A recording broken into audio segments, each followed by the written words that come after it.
Hey there, everyone. Hey. This has been the longest day yet. I'm just being real. I don't even know where to start. I just was telling Pat, we're like, okay, what are we going to talk about in the video? I'm just going to share with you what the day was like, and then we're going to talk about the doctor consult. And I just have to be real. Mexico is beautiful. We had a day off yesterday. Someone got baptized in the ocean. It was a wonderful day celebrating that. And, it's one of the cancer patients. And then, and everybody's back to treatments as usual. So it's Monday morning. And so we go in and, and I was full of joy, full of spunk, everything was great. And then, you start going through the treatments and it's like bam, then bam, then bam, then bam, then bam. So I think today I may have done 13, 14 treatments. I don't know. And it's like back to back to back to back to back. And so, things like they do a hyperbaric, because one of the things is just getting oxygen into your body so that your cells are healthy and oxygenated. So you're in a hyperbaric chamber for an hour. And I was like, well, this is nice. I can just read a book and take a nap.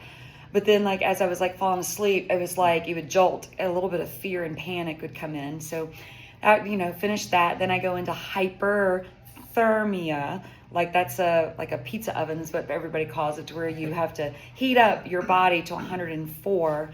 And so that just drains you by the time you get out. And okay, this may be TMI for some people, but around here, it's the normal.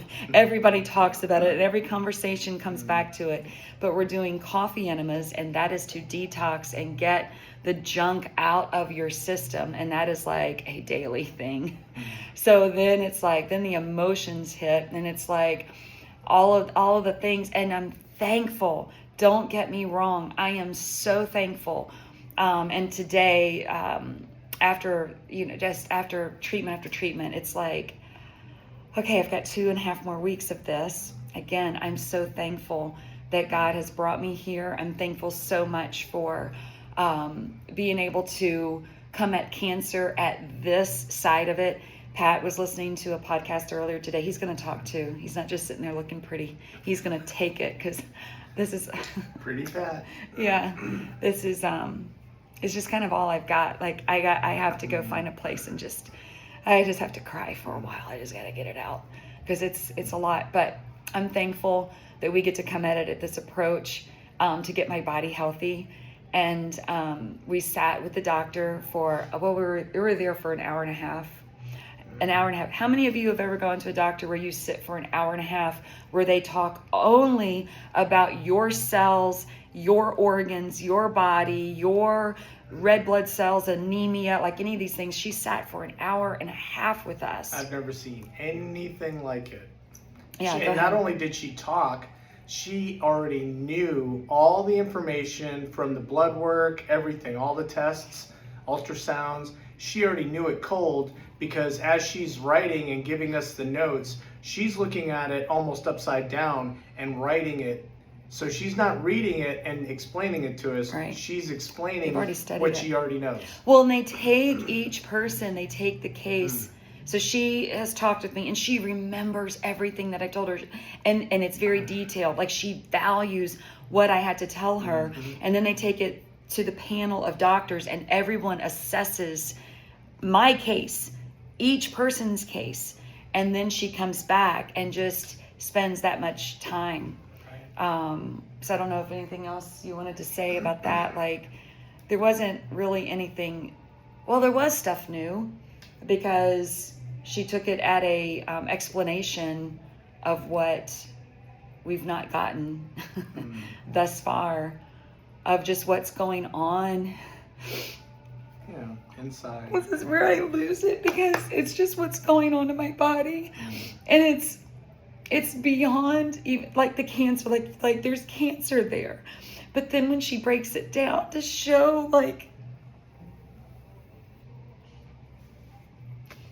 I just want my body strong. I just want it strong. And so I don't want low white blood cells, right? I don't want low. I don't want low red blood cells. or whatever else that she's saying. But then there was so much that was really, really good. Positive. Yeah, so many positive things. But then, there's some fluid that's at different places. Like there's just some fluid, which I'm really honestly not worried about, but it's just when you hear it and you hear some more, but there's some fluid around the area of my heart. There's some fluid in between my liver and my kidneys.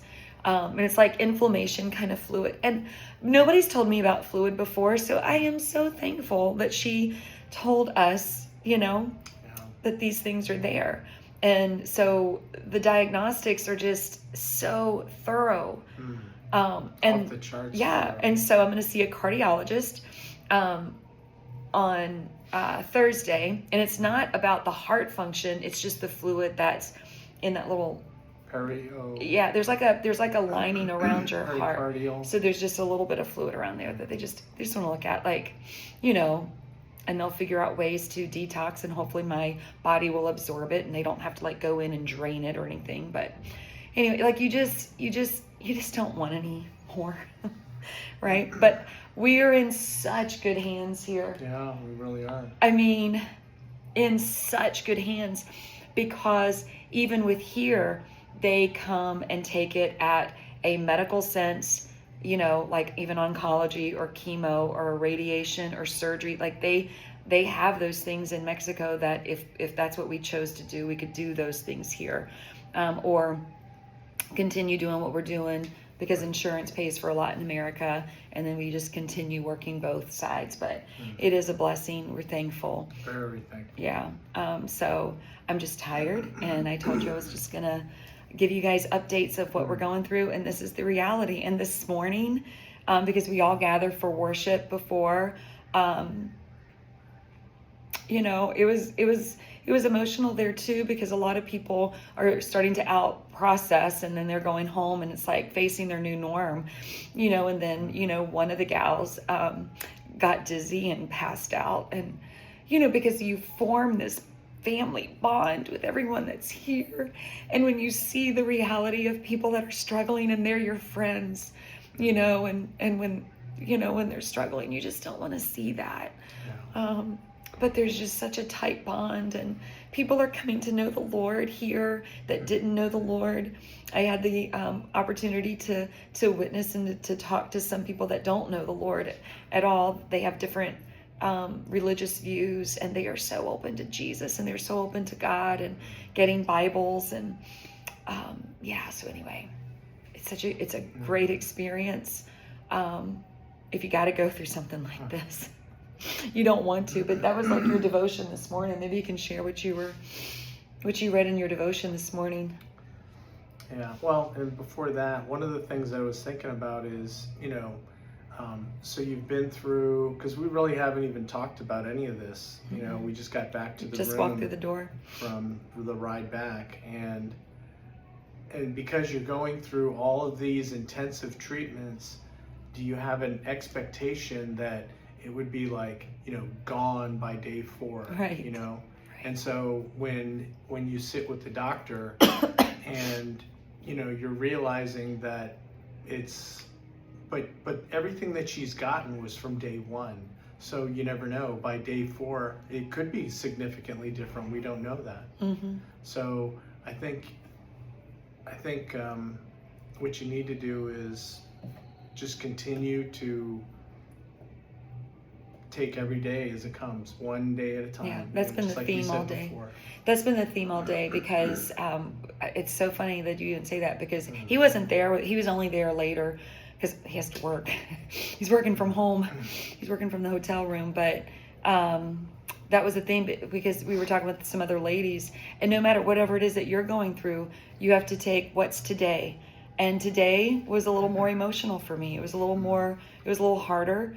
But you take today for what it is, and then you process it, you cry about it, you process it, talk about it with someone else, go for a walk. That's what we're getting ready to do, go outside and just go for a walk and process with the Lord. We'll pray together, and then tomorrow we'll we'll go at it again. I'll wake up and do my devotions. We'll pray tonight, spend time with the Lord tonight. We'll wake up in the morning and do our devotions in the morning. But Pat's devotion about Oswald Chambers this morning was, when you come to that hardship, and you can say it better than me, like do you forget it? You come to that hardship and you can't just expect it to be gone like that. Right. Like, it's not just going to be gone. It's a process. And so God brings you to something, and you can't just escape it. That's what we want to do. We want to escape it as fast as we can. But if you escape it, you don't get what you get out of it. And I will say this, someone said this today, because I mean, you're patient. Like, there's doctors, there's the nurses, or the technicians, I should say. I mean, like, it just becomes common thing, because they're doing like heat treatments and whatever, and like he's just doing the heat treatment or whatever. And he just looked at me and he said the best thing that any patient can do is when they get to that place of surrender, and know that you can't control everything that happens in your life, and you have to surrender. That doesn't mean that you surrender and you don't keep doing the things. I've got to keep doing the things to combat cancer, or to get the cancer to just calm down and stop.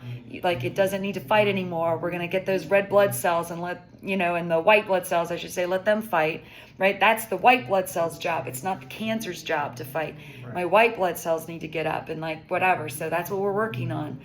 But just realizing we can't control everything. We gotta release and just surrender, and live in peace.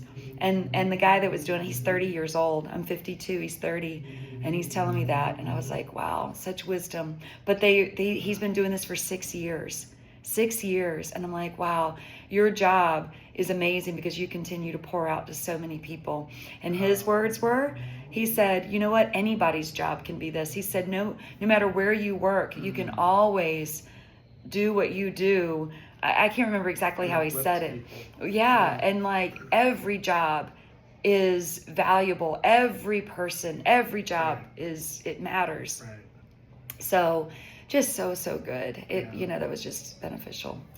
But anyway, this reality, we've got 2.5 more weeks. Thank you, Jesus. We're going to go and take a walk. I'm going to get some vitamin D, get in the sun a little bit, and then we have dinner. Yeah. Any last thoughts? No, I mean, I did remember the devotional. Oh. Yeah. So the Lord brings us a trial, just like James tells us, to embrace those and be thankful for them. But what we typically do is, as soon as the trial, the crisis, or the challenge comes, we immediately want to get out of it. And he brings those things to us because he wants relationship with us. And if it takes those hard trials to get us to really come to him, that's what he wants. He yearns for a relationship, not just to take this pain away and then we go off and do our own thing again. Yeah. He loves us. There's something, and it's hard for words, but it has expanded my heart for the Lord in this. I can't put words to it. It is a deeper level of walking with the Lord, even in the hard times, even in the tears. It's just, the deep waters are sweeter with the Lord, some way, somehow. Even with an IV in my arm, because the IV is still in there, so it's prepped and ready for in the morning. But it's good. Yeah. All right. So there you have it. Reality TV show right here. Yeah. So, no script. We're thankful. Yeah. We are thankful. Thank you for everyone who has donated and just made this possible. Thank you. Stage 4 cancer, it just doesn't have the same, because we're getting to the roots of this, and we're getting to the roots. So at this facility, they're not treating it any differently, like stage 4, 2, 1. They just want to get your body healed to where you're fighting off, to where your body is healed from the core. Yeah. So, all right. Love you guys. Yep, love you. We'll see you tomorrow.